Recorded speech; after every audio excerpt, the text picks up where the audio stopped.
At Innerstellar, we have a full-service Pilates studio with all the different kinds of equipment. We have reformers, we have a Cadillac, springboards, wounded chairs, barrels, and we also have an equipment that is called the Core Line.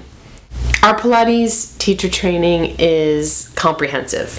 It teaches the vast repertoire of all the different Pilates fundamentals and exercises. It teaches about functional anatomy and alignment. You can come to Pilates just purely interested in body mechanics and in physics of movement, and you'll get a lot out of it. But most importantly, we do all kinds of exercises every single weekend for the trainees to learn how to come out of their self-criticism and learn how to actually have a good time while they're teaching and be embodied while they're teaching, to feel their own breath and their body.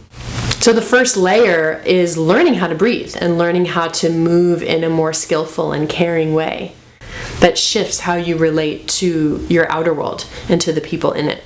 It's actually one of the goals of the Innercore Pilates teacher training to help our teachers to learn how to actually speak in a very grounded way that's just in their regular speaking voice. So they're not teaching from memory, but they're teaching from an embodied place. And that's way different experience than someone just spewing what they think they should spew or some kind of repertoire that they have to lead the students through. There becomes a creative process when the teacher is embodied and the students are embodied, or at least trying to get there.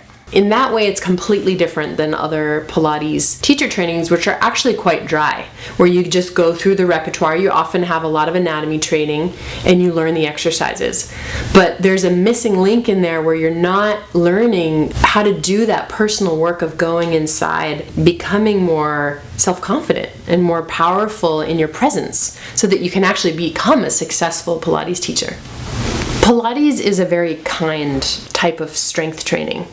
It helps you learn how to create space in your joints and make a priority of that. It develops your muscle strength in all different planes of motion. So it's not just becoming strong for the act of Pilates, but you becoming strong for all the different things you do in your life.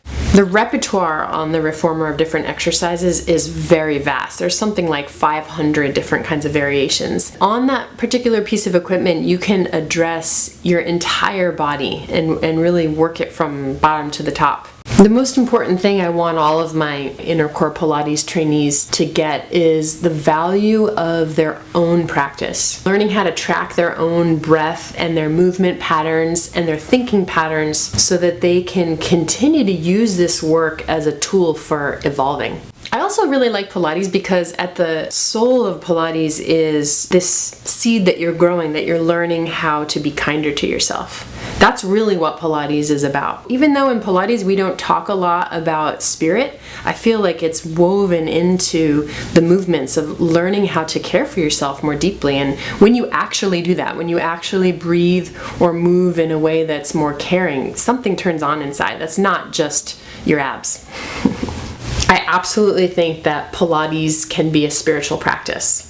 And there's lots of styles of Pilates that don't treat it as such. It doesn't look the same as what you might think a spiritual practice is. But I hold that for all of my Pilates students. It's not just learning how to move better. It's also about freeing yourself up from the entanglements and the stories that you tell yourself that are self-limiting.